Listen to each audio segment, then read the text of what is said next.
Hi everyone, कैसे हैं आप सब। उम्मीद आप सब ठीक होंगे। तो आज के इस वीडियो लेक्चर के अंदर हम प्लेटो का आइडियल स्टेट का जो कंसेप्ट है उसको समझने वाले हैं।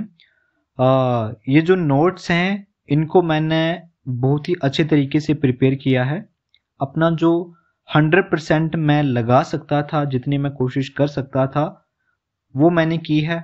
इनको मैंने अलग अलग सोर्सेज से कंपाइल किया है, चाहे वो बुक की बात हो, चाहे वो एमए का जो इग्नू का मटेरियल होता है उसकी बात हो, और चाहे इंटरनेट की बात हो। और ये ऐसे नोट्स हैं जिनको मैंने अपने कॉलेज के टाइम पे प्रिपेयर किया था और एक डिसेंट मार्क जो है वो मैंने स्कोर किए थे एग्जाम्स के अंदर।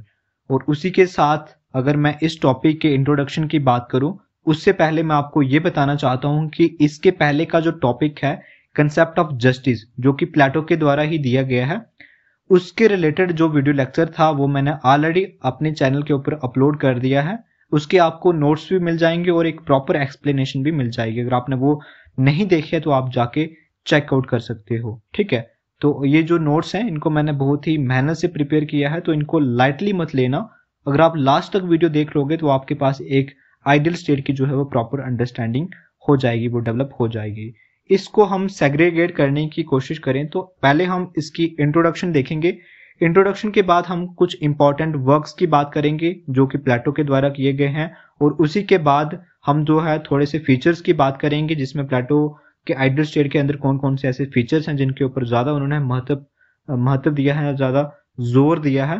एंड उसी के साथ हम इसका क्रिटिकल एवेल्यूशन करना जो है वो हमारे लिए इंपॉर्टेंट हो जाता है, उसको भी देखेंगे। और साथ ही हमारा जो लास्ट जो है वो कंक्लूजन होगा, जिसके अंदर हम थोड़ा सा इसके बारे में कंक्लूड करके लिखेंगे, ठीक है। तो प्लेटो की इंट्रोडक्शन के साथ शुरू करते हैं। प्लेटो जो थे वो एक ब्रिलियंट डिसाइपल थे सोक्रेटिस के। डिसाइपल का आपको मीनिंग पता चल ही गया होगा कि शिष्य को जो है वो डिसाइपल कहा जाता है, जिसको हम चेला बोलते हैं, ठीक है। एंड उनका जो ओरिजिनल नेम था वो था एरिस्टोटल्स। उनको फादर ऑफ पॉलिटिकल फिलॉसफी के नाम से जाना जाता था, क्योंकि वो ऐसे व्यक्ति थे जिन्होंने पहली बार क्या आइडियल स्टेट के लिए जरूरी चीजें हैं उनके बारे में बात की थी।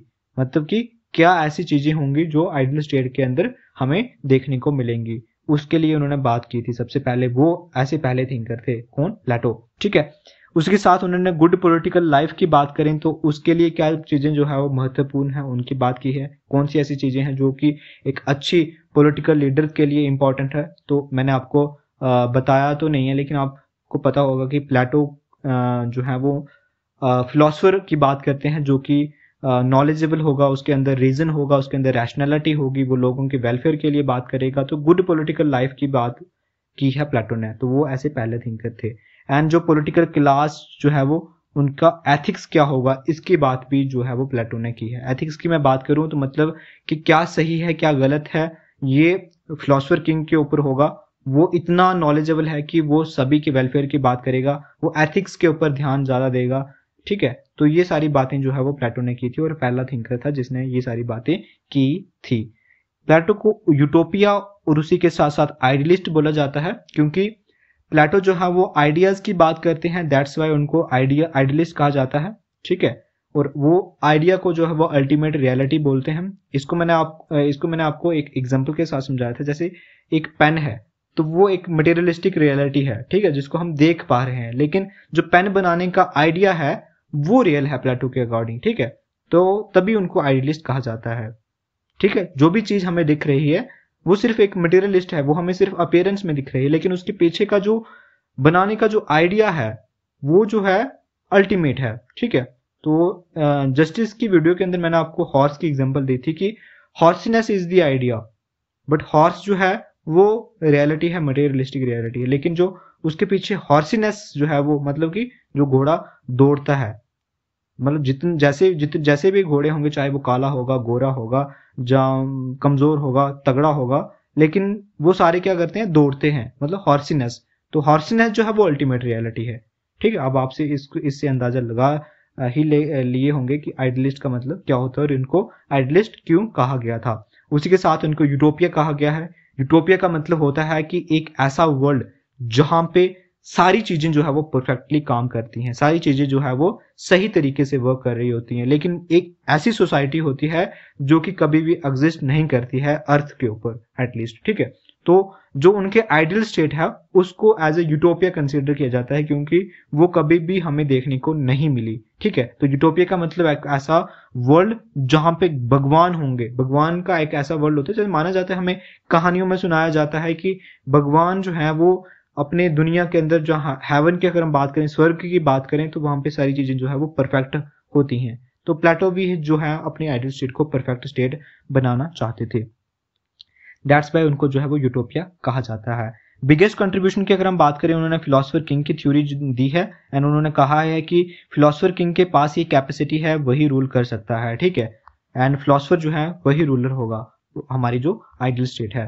एंड उन्होंने अपनी पूरी लाइफ जो है वो एक गोल के प्रति डिवोट कर दी है कि लोगों को जो है वो स्टेट ऑफ एडोमोनिया तक वो पहुंचा के रहेंगे। मतलब state of eudaimonia means fulfilment, means एक ऐसी हैप्पीनेस। अगर आपको एडोमोनिया का मतलब नहीं समझ आता है तो आप इसको थोड़ा सा गूगल कर लेना, क्योंकि मेरे को भी समझ आ गया लेकिन मैं इसको थोड़ा बताने में मुश्किलात सामना कर रहा हूँ। ठीक है, तो मतलब ऐसे थोड़ा सा मैंने आपको ब्रॉडर बता दिया कि एक ऐसी कंडीशन जहां पे हैप्पीनेस जो है वो सर्वोपरि होगी, लोगों के हित की बात होगी, जहां पे लोग जो है वो अपनी सारी चीजें जो है वो एंजॉय कर पाएंगे, उनके अंदर जो है वो एक जागरूकता आएगी अपने समाज के प्रति। ठीक है, तो वो जो पेसिमिस्टिक स्टेट ऑफ अफेयर्स था, जहाँ जो पेसिमिस्टिक का मतलब क्या होता है कि बहुत ही डेरोगेटरी कंडीशन थी एथेंस की, तो उससे वो निकालना चाहते थे और लोगों को स्टेट ऑफ एडोमिनिया तक वो पहुंचाना चाहते थे। ठीक है, उसी के साथ उन्होंने अपनी एक एकेडमी को फाउंड किया था, जिसने बहुत सारे ब्रिलियंट फिलोसफर्स को जन्म दिया है। उसी के अंदर जो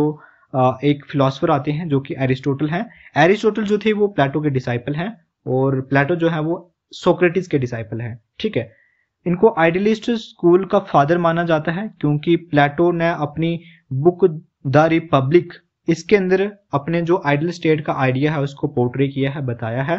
and his ideal state is utopia whose pattern was laid फ्रेप्स इन हेवन। तो उनकी जो आइडियल स्टेट है उसको एज अ यूटोपिया किया जाता है, क्योंकि उसके हमें जो फीचर्स हैं, जो कैरेक्टरिस्टिक्स हैं, वो ऐसे दिखाई पड़ते हैं जैसे कि हेवन में होते हैं। ठीक है, एंड अपनी जो उन्होंने स्टेट है, जो अपना जो आइडियल स्टेट का जो मॉडल है उसको बेस्ट स्टेट की तरह देखने की कोशिश की है। एक ऐसी स्टेट का टाइप, मतलब जो आइडियल स्टेट है उसको उन्होंने रियलाइज करने की कोशिश की है कि ये एक आइडिया ऑफ गुड होगा अपनी स्टेट के अंदर। ठीक है, तो मतलब कि यही बात कर रहा है कि अपनी जो आइडियल स्टेट होगी उनकी, उसमें वो सारी चीजें इस तरीके से वर्क करवाना चाहते हैं कि लोगों की वेलफेयर इंश्योर हो, एक गुडनेस आए लोगों के अंदर और स्टेट के अंदर। प्लेटो जो है वो परफेक्ट आर्टिस्ट की तरह अपनी स्टेट को डिपिक्ट करते हैं, जैसे एक आर्टिस्ट स्केचिंग करने पे उतर जाता है अपनी आइडियल पिक्चर को लेके। ठीक है, समझ पा रहे हैं ना, एक आर्टिस्ट जो है वो अपनी स्केच करने पे उतर आता है, लेकिन वो होता है कभी ऐसा कि वो कभी कभी अपनी आइडियल पिक्चर बनाता है कि जो उसने इमेजिन किया होता है वो रियलिटी में एग्जिस्ट नहीं करता। और वैसे ही ये बता रहे हैं कि जैसे एक आर्टिस्ट है वो इस चीज से नहीं घबराता, वोदर का मतलब क्या होता है, नहीं घबराता, कि वेदर जो उसने जो उसके अंदर करेक्टर इंक्लूड किए हैं, चाहे वो रियलिटी में एग्जिस्ट करते हैं या नहीं करते हैं। ठीक है, एंड वैसे ही प्लेटो जो है वो यही काम करते हैं, अपने ब्रेन को नहीं रोकते हैं या अपने ब्रेन को लिमिट नहीं करते हैं अपने इंस्टीट्यूशन को पॉसिबल रियलाइजेशन बनाने के लिए।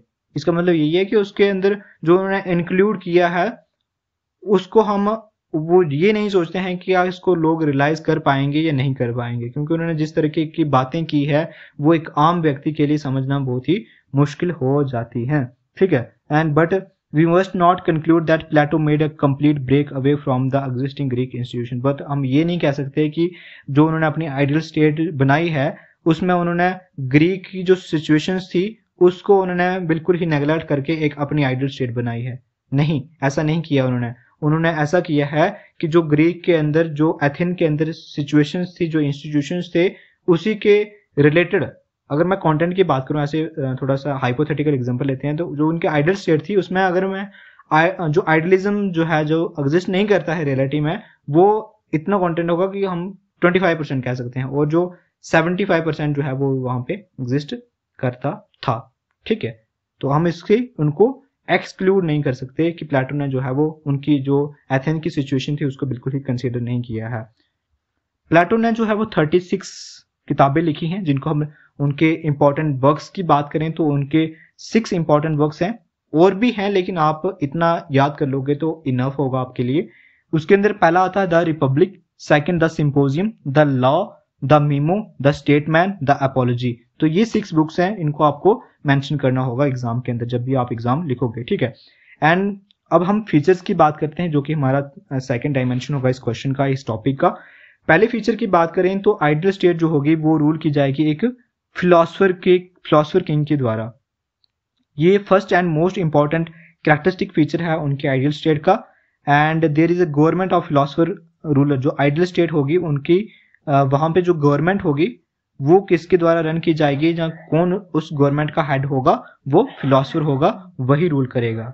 एंड जो फिलोसफर है, जो रूलर है, उसके अंदर परफेक्ट नॉलेज होगा, मतलब कि वो इतना नॉलेजेबल है कि उससे ऊपर कोई है नहीं, वो सर्वोपरि है। उसके अंदर रीजन डोमिनेट करेगा, ठीक है। फिलोसफर जो रूलर होगा वो पैशन और प्रेजुडाइज से अबव होगा। प्रेजुडाइज का मतलब आपको पता है ना कि हम प्री जज कर लेते हैं किसी को। जैसे अगर आप देखते होंगे सोसाइटी के अंदर ये बिलीफ है कि लड़के रोते नहीं, तो आप उनको प्री जज कर रहे हो। वैसे ही आप ये कहते हो कि लड़कियां जो होती हैं वो वीक होती हैं क्योंकि वो फिजिकल काम नहीं कर सकती, तो ये हम उनको प्रेजुडाइज कर रहे हैं। तो लेकिन जो फिलोसफर रूलर है वो इनसे सर्वोपरि है, इनसे अबव है, ठीक है। हम उनको प्रेजुडाइज नहीं करेंगे, ठीक है, आप उसको प्री जज नहीं करोगे। And they represent virtue in his action. Virtue का मतलब क्या होता है, गुड एक्शंस, मतलब गुडनेस। तो जब भी वो अपनी एक्शंस लेगा, जब भी वो काम करेगा, जो भी लॉ बनाएगा लोगों का, वहां पे वो वेलफेयर की बात करेगा, गुडनेस की बात करेगा। तो he will form law for the public, okay. तो वो क्या करेगा, लोगों के लिए कानून बनाएगा और लोगों से उसको रिस्पेक्ट मिलेगी, वो कभी भी करप्ट नहीं हो सकता। तो पूरी जो स्कीम ऑफ आइडियल स्टेट है प्लेटो की, उसमें उन्होंने फिलोसफर को उनको सेंट्रल पॉइंट दिया है, जो सेंट्रल थीम बनाया है। सेकंड फीचर की मैं बात करूं तो स्टेट कंट्रोल्ड एजुकेशन होगा प्लेटो की आइडियल स्टेट के अंदर। तो मतलब कि जो एजुकेशन होगी आइडियल स्टेट के अंदर वो डायरेक्टली किसके कंट्रोल में होगी, रूलर के कंट्रोल में होगी, ठीक है। इससे क्या होगा कि जैसे वो एजुकेशन देना चाहेगा वो अपनी मर्जी से दे सकता है, ताकि अगर वो अच्छा चाहता होगा तो वो ऐसा सिस्टम बनाएगा एजुकेशन का कि जहां पे वो फिलोसफर्स को तैयार करें या उनको ट्रेन करने की कोशिश करें अपने एजुकेशन सिस्टम के अंदर। थर्ड जो है वो state control art and literature होगा। जितना भी आर्ट एंड लिटरेचर है वो कंप्लीट सेंसरशिप होगी उसके ऊपर, किसकी, अपने रूलर की। रूलर कौन, फिलोसफर किंग। उसके बिना कोई भी ऐसी चीज जो है वो यूथ तक नहीं पहुंचाई जाएगी बिना उसके सुपरविजन के, ठीक है। तो जो रूलर चाहेगा वही यूथ तक पहुंचाया जाएगा, वही जनता तक पहुंचाया जाएगा। स्पिरिट ऑफ जस्टिस प्रिवेल करेगा हमारी आइडियल स्टेट के अंदर, ठीक है। तो आइडियल स्टेट के अंदर क्या होगा कि स्पिरिट ऑफ जस्टिस प्रिवेल करेगा। Justice is in the state means the due performance by each individual by of the functions of which he best fitted by aptitude and training. तो ये बात कर रहे हैं कि अगर हमें स्टेट के अंदर जस्टिस लाना है तो हमें क्या करना होगा कि जो इंडिविजुअल्स होंगे उनको वैसा ही काम करना पड़ेगा जिसमें वो फिट होंगे और जिसमें उनका जो एपिटाइट है वो डोमिनेट करेगा। एपिटाइट जो होता है वो, जैसे मैं बात करूं, एक मैं व्यक्ति हूं तो मेरे अंदर जो है वो एजुकेशन का एपिटाइट जो है वो, पढ़ने लिखने का एपिटाइट डोमिनेट करेगा, तो मैं वैसा ही काम करना शुरू कर दूंगा और मैं रूलर बनने की कोशिश करूंगा। और एक ऐसा व्यक्ति है जिसके अंदर एपिटाइट जो है वो करेज का डोमिनेट करता है, जिसके अंदर बहादुरी है, तो वो कौन सा काम करना शुरू कर देगा, सोल्जर बनने की और डायरेक्शन की ओर चलना शुरू कर देगा। तो अगर ऐसा करना सोसाइटी शुरू कर देती है तब जो है वो जस्टिस प्रिवेल करेगा आइडियल स्टेट के अंदर। समझ आ गई? अगर नहीं आई तो कमेंट सेक्शन के अंदर पूछ सकते हो, ठीक है। उसी के बाद फिफ्थ फीचर की मैं बात करूं तो यहाँ पे हमें क्लास डिवीजन देखने को मिलता है आइडियल स्टेट के अंदर, क्योंकि जो सोसाइटी है वो आइडियल स्टेट के अंदर 3 क्लासेस में बटी हुई है। पहली क्लास जो है वो रूलिंग क्लास है जिसको हम रूलर बोलते हैं, दूसरी जो है वो सोल्जर क्लास होगी और तीसरी जो है वो पीजेंट क्लास होगी। वो अपने अपने फंक्शन परफॉर्म कर रहे हैं जो उनको फिट बैठते हैं, ठीक है। एंड जो लोएस्ट क्लास है, जो पीजेंट क्लास है, उसको फर्दर सेक्शन के अंदर बांटा गया है, जैसे आर्टिशियंस हो गए, फार्मर्स हो गए एंड हमारे स्कल्पचरर्स हो गए जो कि मूर्तियां बनाते हैं। उसके बाद जो रूलिंग क्लास है वो गोल्डन क्लास से बिलोंग करती है, जो मिलिट्री क्लास है वो सिल्वर क्लास से बिलोंग करेगी और जो वर्किंग क्लास होगी वो इकोनॉमिक क्लास से बिलोंग करती है, जो उनको हम इकोनॉमिक क्लास बोलते हैं, ठीक है। तो ये प्लेटो के अकॉर्डिंग जो सोसाइटी की डिवीजन उन्होंने बताई थी वो है। तो और 6 फीचर में बात करूं आइडियल स्टेट के अंदर तो यहाँ पे फंक्शन स्पेशलाइजेशन होगा। ये हमने थोड़ा पीछे भी डिस्कस कर लिया, लेकिन एक और पॉइंट आप ऐड कर सकते हो अपने आंसर को एलैबोरेट करने के लिए। The principle of function specialization का मतलब ये है कि आप वो फंक्शन परफॉर्म कर रहे हो जो आपको फिट बैठते हैं और जिनके लिए आपको ट्रेनिंग मिली है, ठीक है। And in order to perform his function efficiently, the sphere of activity for all the classes and demarcated, no class interfere in the sphere of the other classes।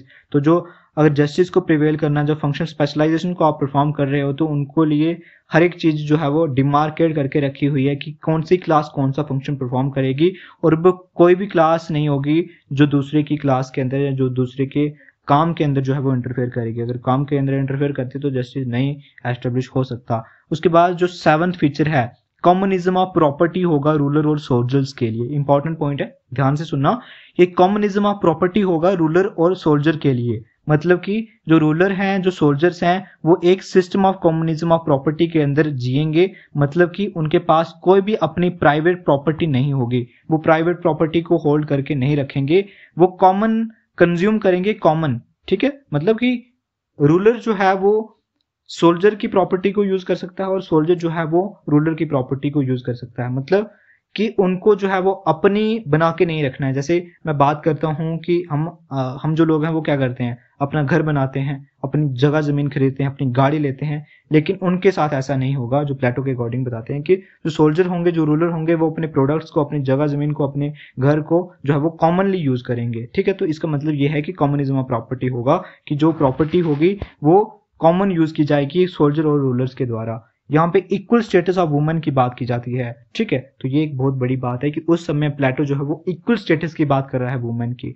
The in ideal state women are given equal status with man, okay, कि womens को जो है वो equal status दिया जाएगा आदमियों के साथ, and they are given same training as given to a man, ठीक है। उनको वही ट्रेनिंग दी जाएगी जैसे आदमियों को दी जा रही है, और उनको किसी भी पब्लिक ऑफिस को होल्ड करने के लिए इजाजत है, ठीक है। पब्लिक ऑफिस मतलब कोई भी ऐसी पोजीशन जो कि एक मैन होल्ड करके रखता था, लेकिन अब जो है वो वुमेन भी होल्ड करेंगे। तो इसने प्लेटो ने ये बात की है। प्लेटो के आइडियल स्टेट की अगर मैं 9th पॉइंट की बात करूं, तो ये जो 9th पॉइंट है ये है communism of wives for the rulers and soldier. The women of ruler and soldier are held in a common by man belonging to these two classes. तो मतलब जो औरत रूलिंग क्लास की है, जो औरत सोल्जर क्लास की है, उनको कॉमन कंसीडर किया जाएगा, कॉमन रखा जाएगा इन दोनों के लिए। जो सोल्जर जो है वो रूलिंग क्लास के वुमेन्स के साथ जो है वो रह सकता है, और जो रूलर्स हैं वो सोल्जर क्लास की वुमेन्स के साथ रह सकता है। यहाँ पे टेम्पररी मैरिज का सिस्टम है। यहाँ पे क्या होगा कि एक फिट वुमेन, एक हेल्दी वुमेन एक ऐसे मेल के साथ मैरी करेगी, एक ऐसे मेल के साथ शादी करेगी जो कि फिट होगा, जो हेल्दी होगा, और वो शादी होगी 1 साल के लिए। And after a birth of child, जब वो एक बच्चा को जन्म देंगे, एंड उसके बाद क्या होगा कि वो सेपरेट हो जाएंगे और किसी और पर्सन के साथ वो ज्वाइन हो जाएंगे। जैसे अगर मैं वुमेन की बात करूं तो वो अपोजिट सेक्स मतलब मेल के साथ जो है वो शादी के बाद, एक बच्चा पैदा होने के बाद क्या करेंगे कि सेपरेट हो जाएंगे और दूसरे व्यक्तियों के साथ चले जाएंगे। एंड और he is healthy and fulfil to as qualification, ठीक है। और वो जो होंगी हेल्दी होंगी एंड फुलफिल करते होंगे एज क्वालिफिकेशन को, ठीक है।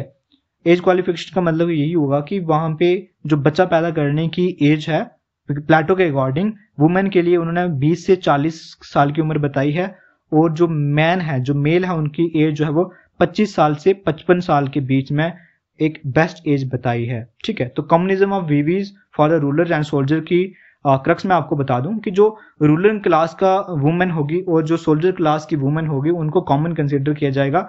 रूलिंग क्लास की वुमेन जो होगी उसके साथ सोल्जर क्लास का जो व्यक्ति है वो रह सकता है, एंड वैसे ही अपोजिट जो होगा सोल्जर क्लास के साथ भी वैसा ही होगा कि जो रूलिंग क्लास का व्यक्ति होगा वो सोल्जर क्लास की वुमेन के साथ रह सकता है। यहाँ पे एक टेम्पररी मैरिज का सिस्टम यहाँ पे उन्होंने बात की है कि जो शादी होगी वो 1 साल के लिए होगी, एंड शादी जो होगी वो एक फिट वुमेन, एक हेल्दी वुमेन जो है वो एक हेल्दी मेल के साथ शादी करेगी, एंड जब वो शादी हो जाएगी वो शादी 1 साल के लिए होगी, एंड जब वो एक बच्चे को जन्म देते हैं उसके बाद क्या करेंगे, वो सेपरेट हो जाएंगे, एक दूसरे से अलग हो जाएंगे और दूसरे व्यक्तियों के साथ जो है वो ज्वाइन कर लेंगे जो कि हेल्दी होंगे, जो कि फुलफिल करेंगे एज क्वालिफिकेशन को। जैसे मैं बात करूं, एक व्यक्ति है जो कि 25 साल का है, तो वो 20 साल की औरत के साथ जो है वो क्या करेगा, उसके साथ फिर से शादी कर लेगा, ठीक है, फिर से वो बच्चा पैदा करेंगे, फिर से वो सेपरेट होके दूसरे को व्यक्ति के साथ वो चले जाएंगे। तो ये सिस्टम वहां पे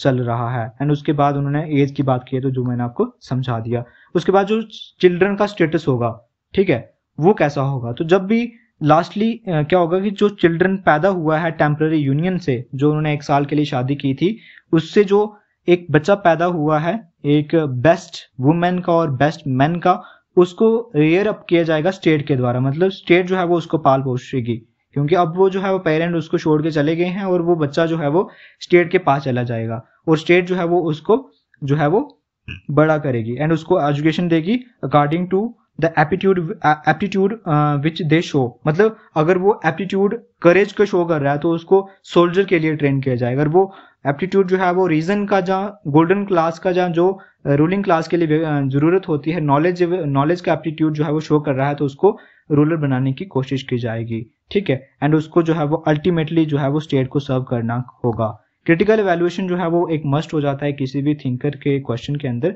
तो हम इसको थोड़ा सा समझने की कोशिश करेंगे। जो प्लेटो की आइडियल स्टेट है वो टायरानिकल इन नेचर है। मतलब कि जो प्लेटो है वो फेवर कर रहा है एब्सोल्यूट रूल को, जो कि फिलोसोफर किंग की वो बात कर रहा है कि फिलोसोफर किंग जो होगा उसके अंदर उसके पास जो है वो अल्टीमेट अथॉरिटी होगी, वो कभी भी करप्ट नहीं हो सकता। तो ऐसा जो है वो नहीं है, क्योंकि पावर जब किसी के पास आ जाती है तो वो करप्ट हो सकता है। ठीक है, and power corrupts absolutely want to reflect the philosopher king and degeneration of moral values among philosopher ruler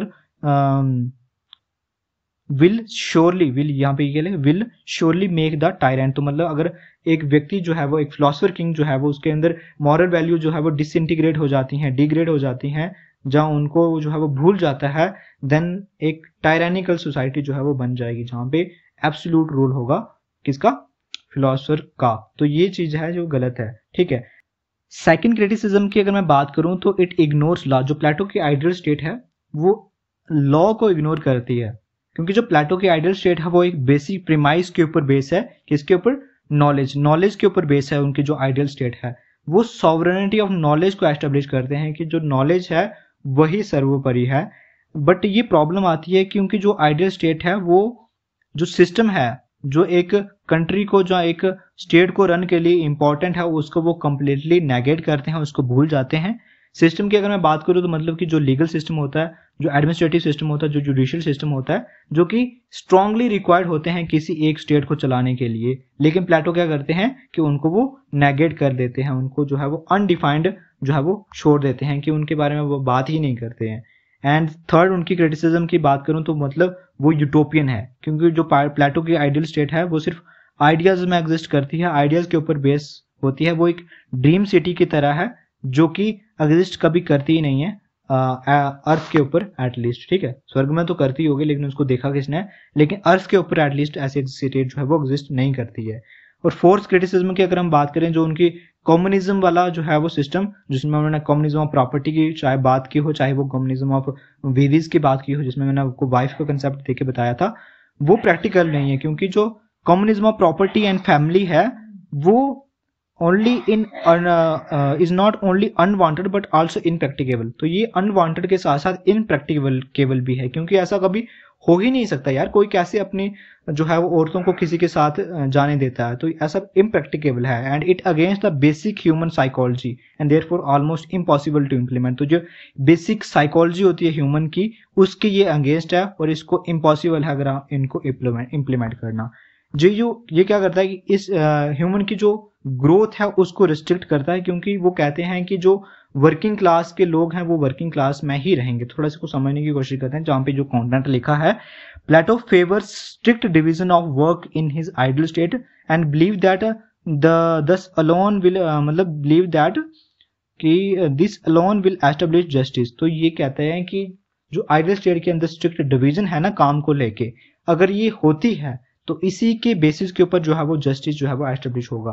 ठीक है, and man can not change his profession if he is working class can will be remain will be in the working class. तो and rules did not apply to the rulers. तो ये भी एक criticism की बात है कि जो रूल बनाए जाएंगे फिलोसफर्स के द्वारा वो उसके ऊपर एप्लीकेबल नहीं होंगे, वो सिर्फ जो है वो पॉपुलेशन या जनता के ऊपर जो है वो एप्लीकेबल होंगे। ठीक है, फिफ्थ पॉइंट आपको समझ आ गया कि वो ह्यूमन ग्रोथ को रेस्ट्रिक्ट कर रहे हैं। वो ये कहते हैं कि जो सोसाइटल डिवीजन है, जो स्ट्रिक्ट डिवीजन है वर्क को लेके आइडियल स्टेट के अंदर, अगर वो नहीं होगा तो जस्टिस जो है वो प्रिवेल नहीं करेगा, जस्टिस जो है वो एस्टेब्लिश नहीं होगा। अगर ये करता है, ये जो स्ट्रिक्ट डिवीजन है लोगों के काम के बीच में, अगर ये रहती है तभी जाके जस्टिस जो है वो एस्टेब्लिश हो सकता है। और ये कहते हैं कि जो एक व्यक्ति है वो अपने प्रोफेशन को चेंज नहीं कर सकता। अगर व्यक्ति जो है वो वर्किंग क्लास के अंदर ही है और उसका बेटा जो है वो वर्किंग क्लास में पैदा होता है, तो अगर उसके अंदर वर्किंग क्लास वाला ही जो एपिटाइट है वो डोमिनेट करता है तो वो वर्किंग क्लास में ही रहेगा। ठीक है, जैसे मैं वर्किंग क्लास में हूँ, मैं पिजन का काम करता हूँ, लेकिन मेरा इसी जन्म के अंदर, मतलब जैसे मैं अभी हूँ, जैसे मैं वर्किंग क्लास के अंदर काम कर रहा हूँ, अगर मेरा मन करता है कि मैं रूलर बनना चाहता हूँ, मैं नॉलेज गेन करना चाहता हूँ, लेकिन मैं नहीं कर सकता क्योंकि प्लेटो के अकॉर्डिंग। ठीक है, अगर मैं वर्किंग क्लास में हूँ तो मुझे वर्किंग क्लास का ही काम करना होगा, मैं रूलर नहीं बन सकता। तो ये उन्होंने कहा है। ठीक है, उसी के साथ हमारा जो लास्ट डायमेंशन इस क्वेश्चन का वो होगा conclusion. And there is hardly any doubt that Plato's ideal state is a dream city and can be found only in clouds. तो ये इसमें हम ये बिल्कुल डाउट नहीं कर सकते क्योंकि जो प्लेटो की आइडियल स्टेट है वो एक ड्रीम सिटी से कम नहीं है, एंड उसको जो है वो अगर हमें ढूंढना होगा तो वो सिर्फ हमें बादलों में ही देखने को मिलेगी। मतलब कि ऐसे ही बता रहे हैं कि वो आइडियलिज्म में बिलीव रखते हैं, और आइडियलिस्ट की जो उन्होंने आइडियल स्टेट बनाई है वो कभी भी जो है वो अर्थ के ऊपर एग्जिस्ट नहीं करती हुई देखने को मिलेगी। अगर करती भी होगी तो वो कहीं और करती होगी। And Plato who had learned from Socrates the beauty can exist without a beautiful things. ये चीज जो है वो, ये कोट जो है प्लेटो ने सोक्रेटिस से सीखा था। And like him he too believed that idea is real. He himself knew about its impracticability, and that is why he talked about his state in the later writing like Statesman and the Law. तो ये जो books हैं the statesman और the law, मैंने आपको इनके नाम जो है वो पहले बताए हैं। एंड यहाँ पे ये कह रहे हैं कि प्लेटो जो थे वो अपनी इम्प्रैक्टिकेबिलिटी को लेके, मतलब कि जो आइडियल स्टेट के बारे में उन्होंने बातें की थी, इससे वो अवेयर थे। और इससे अवेयर होने के साथ उन्होंने क्या कहा कि जो अगले उन्होंने बुक्स लिखी, अपनी जो सेकंड बुक थी स्टेटमैन या लॉ, उसके ऊपर उन्होंने स्टेट की बात फिर से की है, क्योंकि वो जानते थे कि जो मैं बातें कर रहा हूँ वो इम्प्रैक्टिकेबल हैं, वो कभी भी सही नहीं हो सकती, क्योंकि जो ऐसी चीजें हैं वो सिर्फ यूटोपियन होती हैं, जो सिर्फ गॉड की दुनिया में, जो सिर्फ स्वर्ग में एग्जिस्ट करती हैं। एंड दैट्स वाई उन्होंने अपनी जो लेटर राइटिंग्स लिखी, उन्होंने जो स्टेटमैन की बात करें चाहे लॉ की बात करें, उसमें उन्होंने फिर से स्टेट की बात की है। और इसी के साथ जो हमारा टॉपिक है ये कंप्लीट होता है। जो नीचे आपको Augustine the city of God and the earthly state दिख रहा है, ये भी मैंने नोट्स अच्छे तरीके से प्रिपेयर किए हैं। जैसे ही सीरीज वाइज इसकी बारी आएगी इस टॉपिक की, तो इसके रिलेटेड भी आपको सेम नोट्स जो है वो मिल जाएंगे। एंड तब तक के लिए शुक्रिया, धन्यवाद, और अपने दोस्तों के साथ शेयर जरूर